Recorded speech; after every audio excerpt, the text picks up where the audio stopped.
সুপ্রিয় দর্শক, বিগত প্রায় ১০০ বছরের মধ্যে সবথেকে বড় বিরল মহাজাগতিক পূর্ণগ্রাস সূর্যগ্রহণ শুরু হতে চলেছে।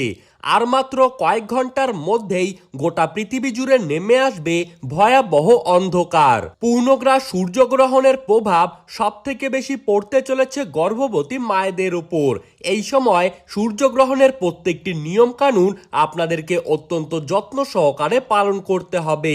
সকল জনসাধারণের মধ্যে এই গ্রহণের প্রভাবে কিন্তু পড়ে গিয়েছে কৌতূহল। তো সুপ্রিয় দর্শক, আমরা এখন দেখে নেব ঠিক কবে, কখন, কোন সময়ে এই পূর্ণগ্রাস সূর্যগ্রহণ শুরু হতে চলেছে, কতক্ষণ পর্যন্ত এই গ্রহণটি একটানাভাবে চলতে থাকবে, গ্রহণটি কখন শেষ হবে, কোন কোন জায়গা থেকে এই সূর্যগ্রহণটিকে দেখা যাবে, এই সময় গর্ভবতী মায়েরা আপনারা কি কি নিয়ম কানুন পালন করবেন এবং কি কি করবেন না।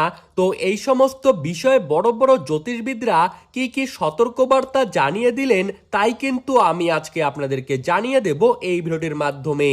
তাই বিস্তারিতভাবে জানতে হলে অবশ্যই ভিডিওটিকে স্কিপ না করে শেষ পর্যন্ত দেখতে থাকবেন। আর আপনি কোন জেলার গ্রহণ সম্পর্কে জানতে চান, সেই জেলাটির নাম ভিডিওর কমেন্ট বক্সে লিখে জানিয়ে রাখবেন।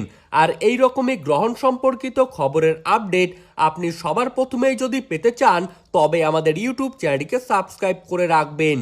তো চলুন দেরি না করে এক নজরেই দেখে নেওয়া যাক। মোট 4 ঘন্টা 24 মিনিট পর্যন্ত এই পূর্ণগ্রাস সূর্যগ্রহণ চলতেই থাকবে। বাংলাদেশের ঢাকা, সিলেট, চট্টগ্রাম, নোয়াখালী, পাবনা, খুলনা, রাজশাহী, বিবাড়িয়া, রংপুর এই প্রত্যেকটি জায়গা থেকেই দেখা যাবে সূর্যগ্রহণটিকে।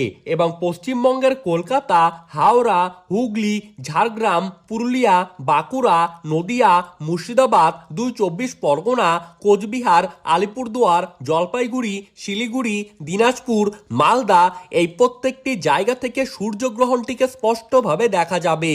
এছাড়া আসাম ও ত্রিপুরা থেকেও কিন্তু দৃশ্যমান থাকবে এই সূর্যগ্রহণটি।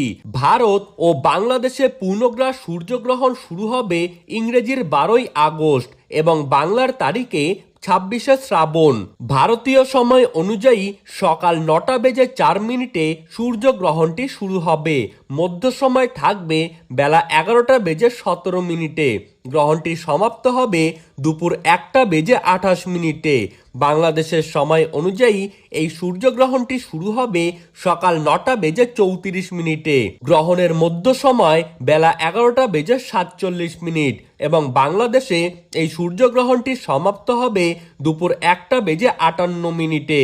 গ্রহণের গ্রাসমান রয়েছে 1.037। ঠিক 12 ঘন্টা আগে থেকেই এই সূতককাল শুরু হয়ে যাবে এবং সূতককালের সময় থেকে গ্রহণ শেষ হওয়ার সময় পর্যন্ত সকলকেই কিন্তু বিশেষ কয়েকটি নিয়ম কানুন পালন করতে হবে। এই সময় গর্ভবতী মায়েরা আপনারা অত্যন্ত সতর্ক থাকবেন। কারো সাথে ঝগড়া বা বিবাদে জড়াবেন না। চুল কাটা, নখ কাটা, সবজি কাটা বা কোনো কিছু কাটাছেঁড়া করা এই সমস্ত কাজ থেকে বিরত থাকবেন। গ্রহণ শেষ হলে আপনারা অবশ্যই স্নান করে নেবেন। ধন্যবাদ।